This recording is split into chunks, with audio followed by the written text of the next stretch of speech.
Hello friends, Pete the drummer here, and in this video I am going to mutilate this beautiful 22-inch K-Dark medium ride cymbal. I may lose a fingertip in the process.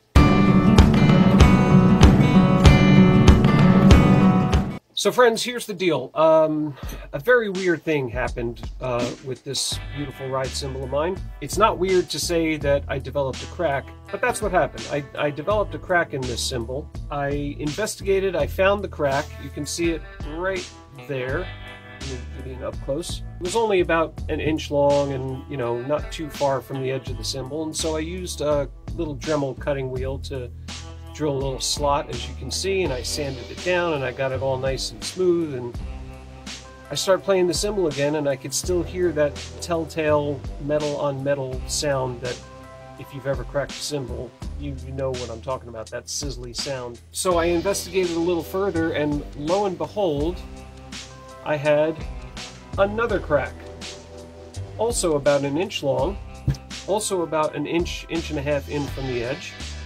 I thought that's kind of weird, you know, because these are both, you know, right next to each other like that. So I slotted out this crack, sanded it all down, got it all nice and prepped. Start playing the cymbal, can still hear the crack sound. Investigated further, lo and behold, I had a third crack. Wasn't done there. A fourth crack, a fifth crack, and a sixth crack. All seemingly happened overnight. Now, as if that's not unusual enough, I've been playing drums 35 years. This is like the 7th or 8th ride cymbal I've owned in my drumming life. And I couldn't even tell you how many crash cymbals and chinas that I've had. Nothing like this has ever happened to any cymbal I've ever owned. To say nothing of a pro-level Zildjian cymbal. So as if that's not weird enough, what's really weird is if you notice, you can see all the cracks here. They're all in the same line. They're all roughly at the same point, about an inch and a half in from the edge and running with the lathing grooves.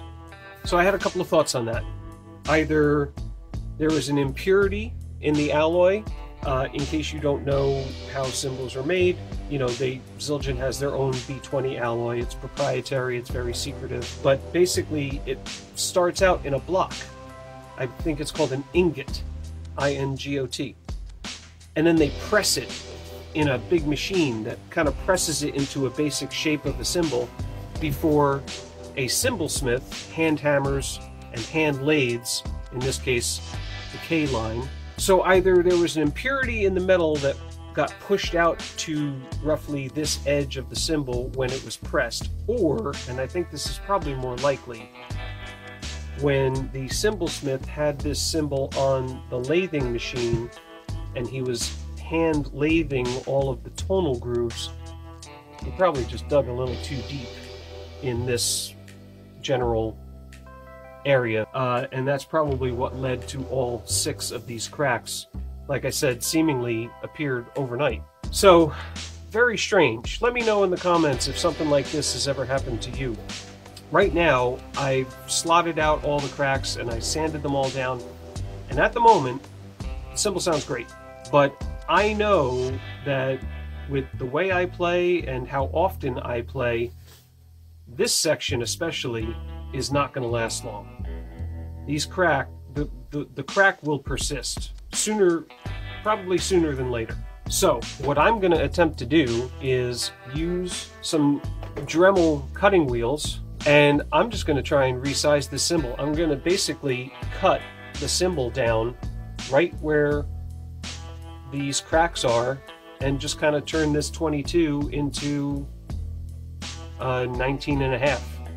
And I'm going to do that for 2 reasons. Number one, the first one I already mentioned, I'm positive this crack is going to persist sooner than later.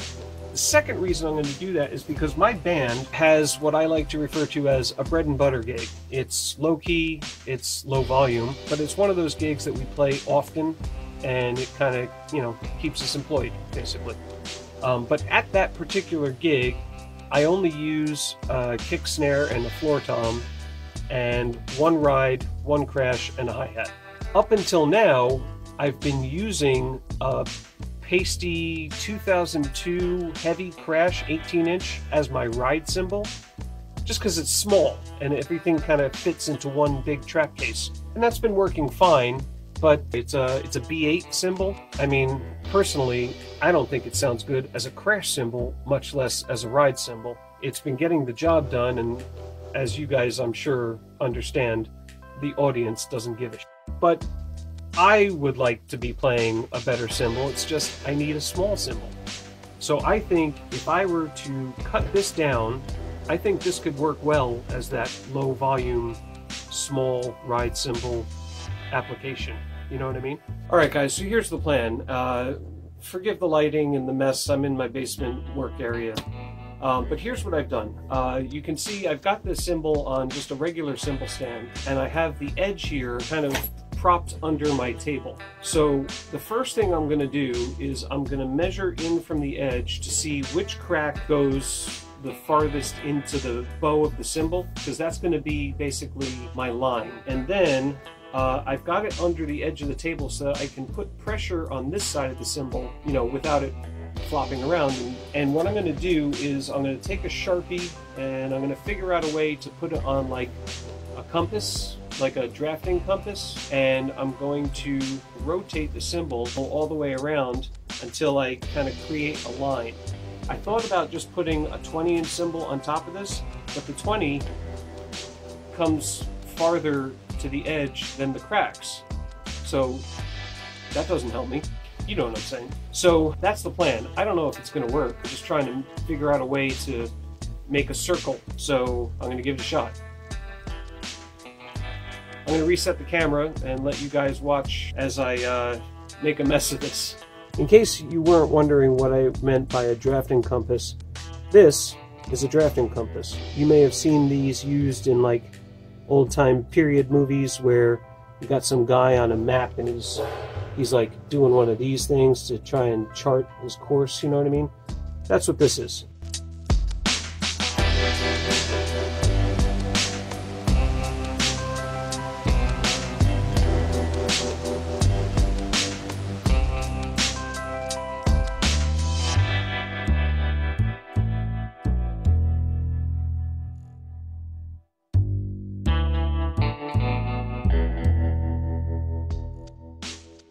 Alright guys, so you know what? That actually worked out better than I thought it would.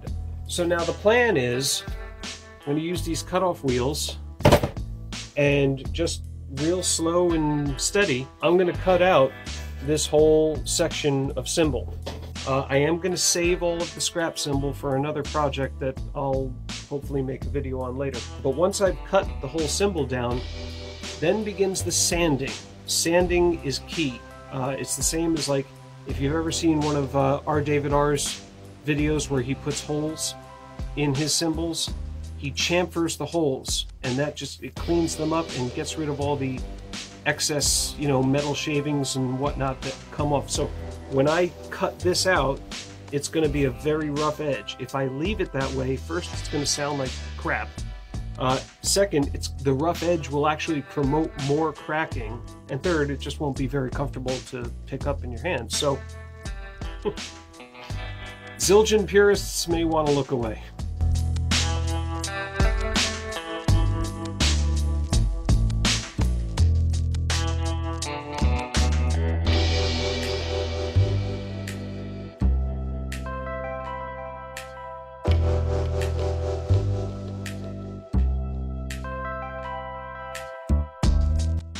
Alright, well, I probably should have been wearing eye protection and maybe even a face mask for that.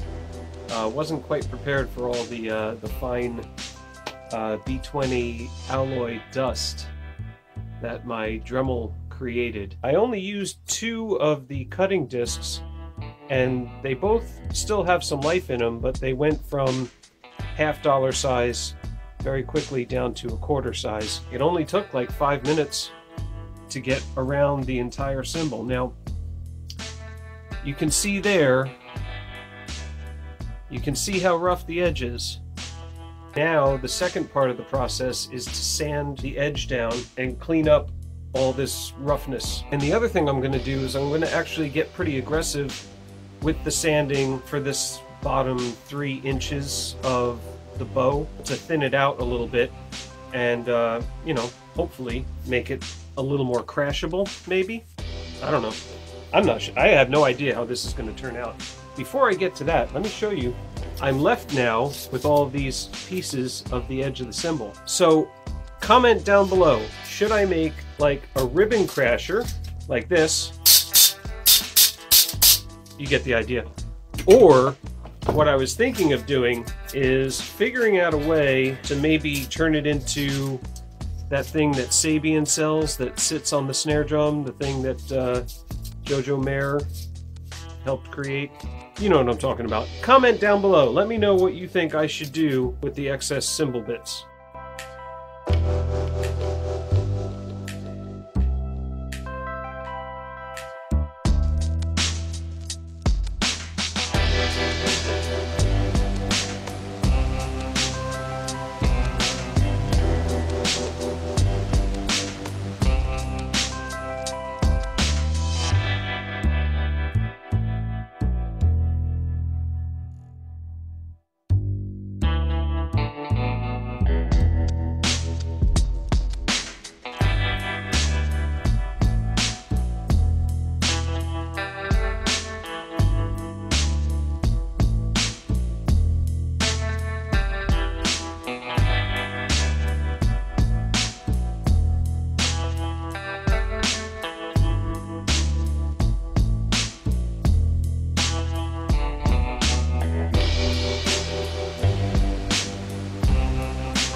Okay, friends. Well, this is about it. I think this is finally done.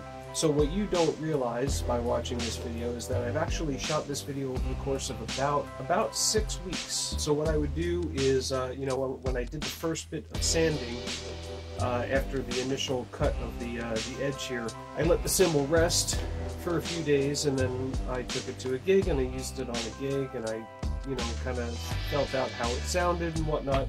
Came back, I did some more sanding to thin it out even more, let it rest for a few days, took it to another gig, used it on that gig, finally came back, sanded it more, drilled out the holes to make it a little trashier, cut down on that really high-pitched pinging sound, which this actually worked quite well. But you know, once I drilled out the holes and did the final sanding, I let it sit for a few more days, took it to another gig, played it, and so finally we're here. So the point is, this whole video that you've just watched, I filmed over the course of about 6, almost 7 weeks. It measures just over 19 inches, which is great for me. It's an easier to handle size small gig that I have. It fits into my trap case now, along with all the rest of my hardware and my snare and my single pedal and all like that. So it serves that purpose, and it definitely sounds more like a ride than the crappy crash cymbal that I had been using. So let me give you an example. Now keep in mind, this is being filmed on my cell phone, so what you're going to hear is not what it actually sounds like, but just to give you an idea.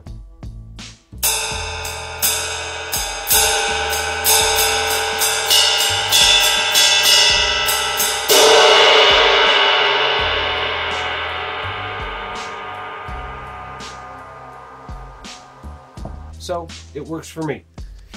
Now, before any of you guys comment, yes, I know I could go out and buy like an 18-inch AAX Omni or a 19-inch HHX Omni. Sure. But A, I don't have that kind of money, and B, doing something like this is more fun, you know, and I would otherwise be left with a cymbal that's cracked and, you know, just gonna crack worse, like I said at the top of the video. So this is fun for me. Now, if you're looking to do something like this with one of your crack cymbals, please take all of the proper precautions. Wear eye protection, wear ear protection. Be careful if you're going to do this kind of thing, especially if you're going to take a hole saw to drill out holes that are this big. You really need to be careful when you're doing that kind of thing. I hope you found the video interesting and informative. If you liked it, give it a thumbs up. If this is the first time you're watching my channel, consider subscribing. Don't forget to hit the little bell icon. If you're new here since my PVC snare drum video went a little bit viral, don't worry, I have a solution. It's going to take a little time for me to get to it, but this is coming. I also have coming up a build of my walnut maple stave with spikes. I'm going to do a proper video build of this shell, and if you've been around for a while and maybe you saw my maintenance and upgrade video to my Tama Iron Cobra, I have another upgrade video that I'm going to be doing. I'll give you a little example. Uh-oh, did I give away the surprise? That's coming soon. So, thanks for watching. Subscribe if you're not already. Hit the bell icon, like, share, all that good stuff. And I'll see you guys in the next video. Thanks for watching.